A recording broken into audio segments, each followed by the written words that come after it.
Chers téléspectateurs, bonsoir et bienvenue sur la MBC TV et les réseaux sociaux du diocèse de Port-Louis. En ce vendredi saint, l'Église catholique commémore et revit la passion du Christ. Notre thème ce soir, l'amour sur une croix. Le vendredi saint, date très importante dans la liturgie où Jésus fait don de sa vie par amour pour les hommes afin de les sauver du péché. Notre invité ce soir, le Père David, ordonné 4 mois de cela, prêtre diocésain et vicaire à la paroisse du Saint-Esprit. Bonsoir, Père David. Bonsoir, Floriane. Alors, comment ça fait aux premières missions en tant que prêtre ce soir? Alors, je dois avouer que je ne chôme pas à la paroisse Saint-Esprit, vu que nous sommes la plus grosse paroisse en termes de lieux de culte à l'île Maurice, avec 6 lieux de culte. Le Père Jean-Maurice, le curé de la paroisse, et moi sommes très occupés. Alors, ce soir, ou là, pour aider-nous à mieux comprendre les symboles et les gestes que font les catholiques à travers le monde, surtout en ce vendredi saint. Qui dit vendredi saint dit adoration de la croix et chemin de croix. Ce qui est folie pour l'homme est signe d'amour pour Dieu. Ce qui est bois de supplice pour les non-croyants est signe d'amour pour les chrétiens. Pouvez-vous nous parler, nous expliquer l'importance de la croix dans nos célébrations? Alors aujourd'hui, la croix est fermement établie comme étant le symbole universel de la foi chrétienne. Mais il est bon de se rappeler qu'il y a un petit peu plus de 2000 ans de cela, que ce n'était pas le cas. Parce que la croix, symbole de la crucifixion, qui était un supplice réservé pour les pires criminels. Cette croix, il a fallu qu'elle fasse un chemin, on va dire, dans la mentalité, dans l'esprit des chrétiens, pour la voir comme étant véritablement le moyen par lequel le Christ paie le prix ultime, fait le sacrifice ultime, justement pour sauver l'humanité tout entière. Donc la croix a connu une certaine évolution. Aujourd'hui, elle nous rappelle à la fois une réalité historique, oui, Jésus est mort sur une croix pour nous, mais aussi une réalité spirituelle, parce que la croix est un prélude pour la résurrection, et nous ressentons les effets de la résurrection au travers des générations humaines jusqu'à aujourd'hui et bien au-delà de nos propres vies. C'est le signe, on peut dire, que le chrétien, justement, servi pour identifier les autres dans le monde. Effectivement, vous-même, vous portez une croix et je porte une croix. Donc, la mienne étant un crucifix et la vôtre étant une simple croix, ce symbole qui nous rappelle à la fois l'amour de Dieu pour les hommes et aussi cet amour que nous sommes appelés à vivre les uns pour les autres. Donc, la croix qui était à l'origine, comme on se rappelle, un moyen d'exécuter les criminels, devient aujourd'hui, aux yeux de tout le monde, une pièce intégrale de l'identité du chrétien. Donc, pour résumer, on peut dire que la croix est devenue le symbole de l'amour inconditionnel de Dieu pour l'humanité. Tout à fait, tout à fait. Cette croix, aujourd'hui, symbolise l'amour de Dieu qui nous a offert son Fils unique, qui est volontairement mort sur une croix en prenant sur lui tous nos péchés. On ne peut évoquer le vendredi saint sans la méditation du chemin de croix. Alors, nous allons aborder les différentes stations du chemin de croix dans un moment, après l'interprétation du chant « Aux croix d'amour » par la chorale de la paroisse du Saint-Esprit, Bel-Air.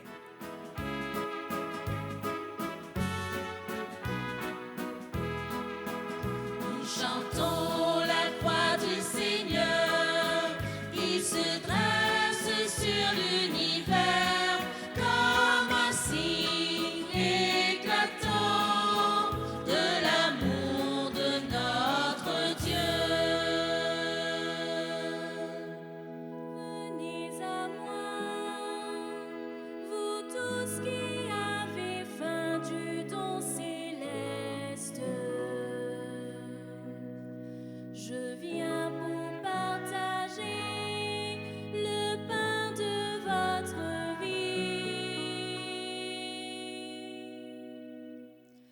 Nous chantons la croix du Seigneur qui se dresse sur l'univers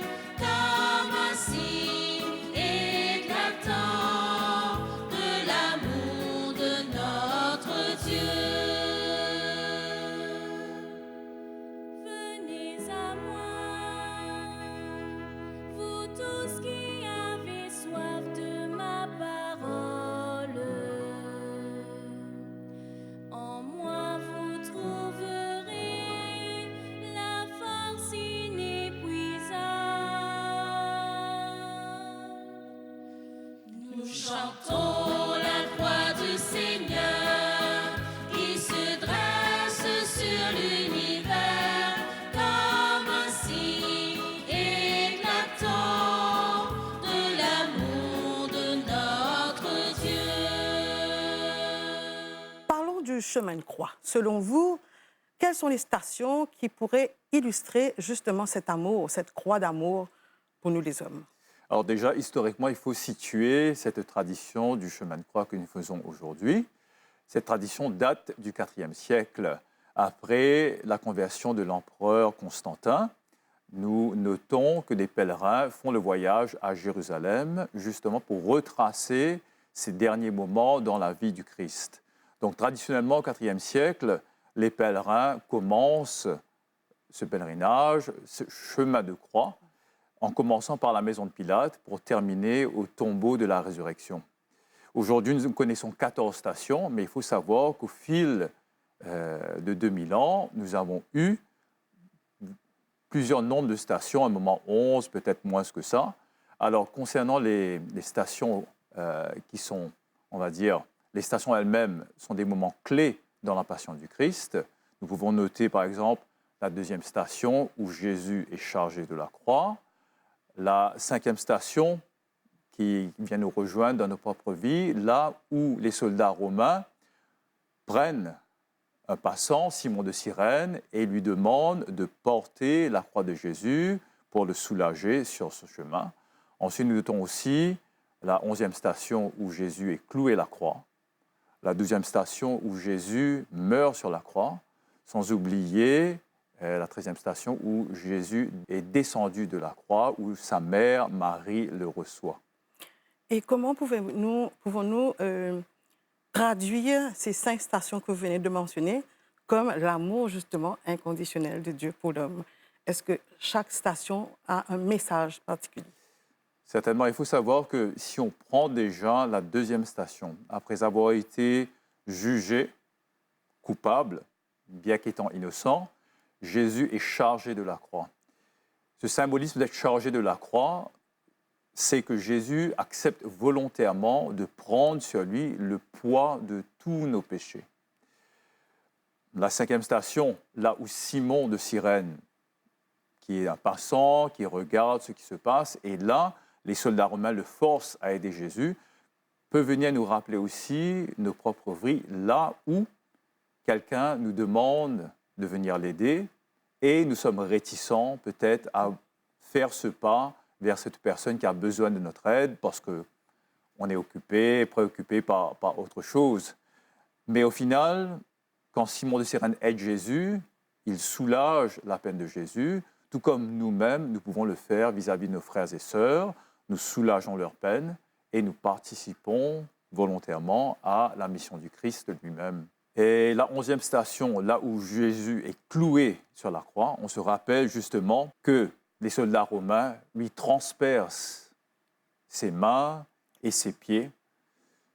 Il ressent cette douleur et là, véritablement, le sort de Jésus est vraiment scellé. Son sort, son destin sur cette croix, Jésus véritablement va là à l'apothéose véritablement de sa mission. Quand il meurt sur la croix, la 12e station, il dit « Tout est accompli, Père, entre tes mains je remets mon esprit ». On se rappelle que Dieu fait homme dans la personne de Jésus. Dieu meurt par amour pour nous. Effectivement, c'est ça la folie de la croix, l'amour de la croix.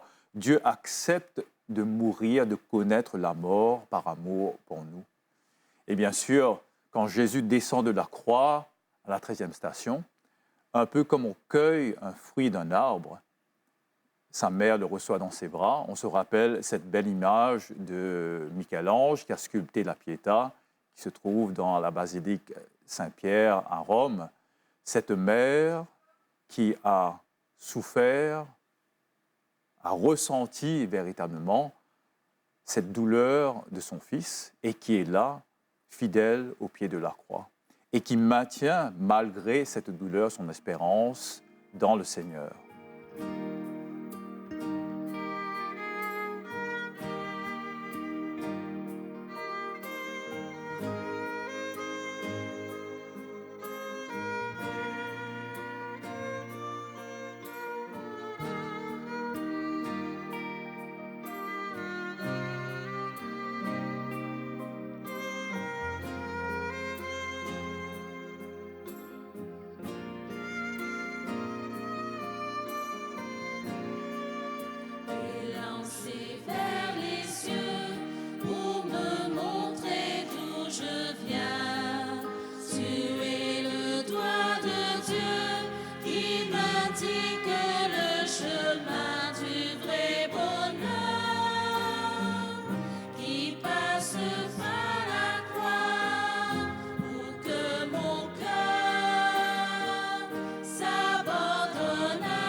Jésus-Christ, protège-nous,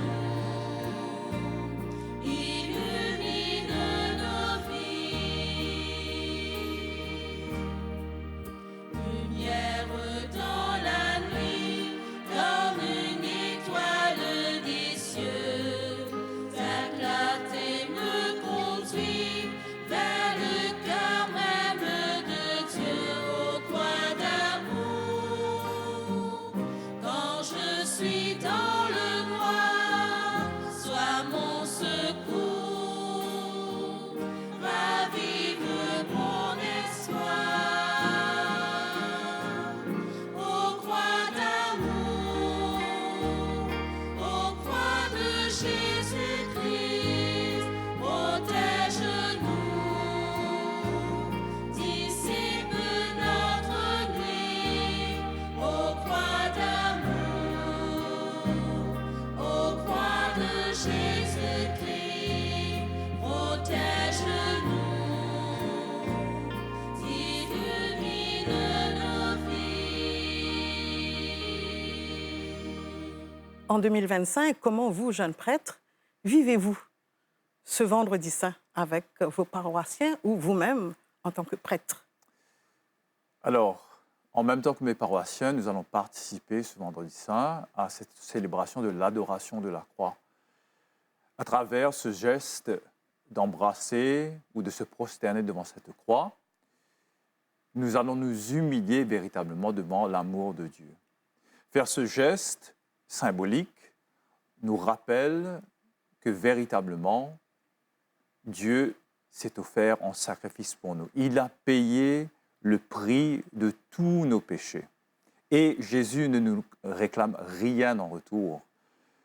Pour moi, être prêtre et pouvoir participer quelque part, continuer la mission du Christ aujourd'hui, c'est quelque part interpeller tous les chrétiens, tous les baptisés, à se remémorer ce vendredi, ce jour où le Christ a souffert sa passion et est mort sur la croix. Nous nous rappelons que c'est un moment douloureux, mais ce moment douloureux est quand même un prélude à une joie immense que nous allons ressentir le dimanche de Pâques, le dimanche de la résurrection. Alors, nous sommes capables de dire que c'est une idolâtrie ou bien une preuve d'amour et de foi? Alors, il faut situer cet acte. C'est vrai, alors, le bois lui-même n'est qu'un objet, c'est du matériel. Et il faut savoir situer d'où nous vient cette tradition d'adoration de la croix. Une fois de plus, après la conversion de l'empereur Constantin, sa mère, Sainte Hélène, va entreprendre un pèlerinage à Jérusalem où elle va faire des fouilles et en tentant de retrouver véritablement la croix sur laquelle le Christ est mort pour nous. Et selon la tradition, elle va trouver 3 croix et ils vont soumettre ces 3 croix à, on va dire, un test.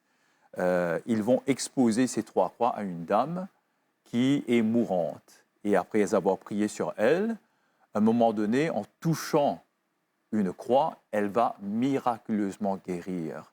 Et c'est là où véritablement Sainte Hélène va prendre une partie de sa croix et l'envoyer dans le royaume, à Constantinople. Et nous avons aussi des fragments de la vraie croix qui seront distribués à travers différentes églises dans le monde. Vous en avez une partie qui est justement dans la basilique Sainte-Croix à Jérusalem, qui se trouve à Rome, où on a aussi conservé les clous qui ont transpercé le corps de Jésus. Voilà, tout est dit, tout est accompli. Sur la croix, Jésus nous a fait la promesse solennelle de ne jamais nous abandonner, de toujours nous aimer. Il est le chemin d'espérance.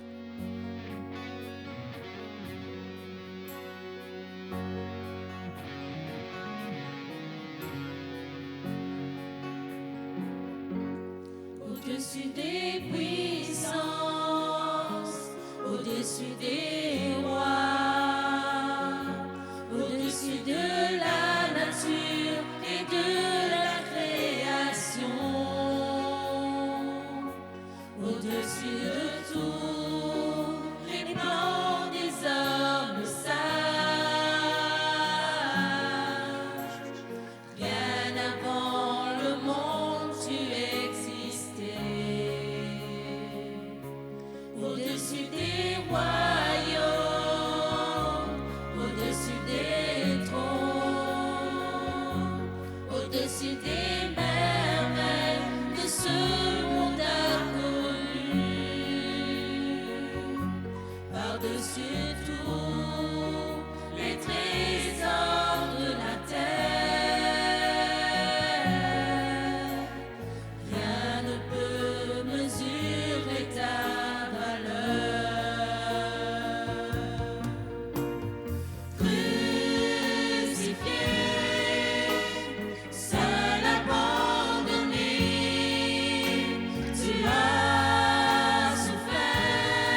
Nous voilà arrivés à la fin de cette émission spéciale Vendredi Saint.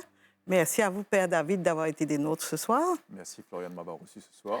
Alors, merci à la chorale de la paroisse du Saint-Esprit. Merci aux élèves et au staff de l'école Saint-Enfant-Jésus et à tous ceux qui nous ont aidés à réaliser cette émission. Merci à vous, chers téléspectateurs, pour votre fidèle attention. Si vous souhaitez revoir cette émission, vous pouvez vous connecter sur la page Facebook de Capave les médias. À tous les pèlerins de l'Espérance, bon Vendredi Saint et bonne montée vers Pâques. Au revoir.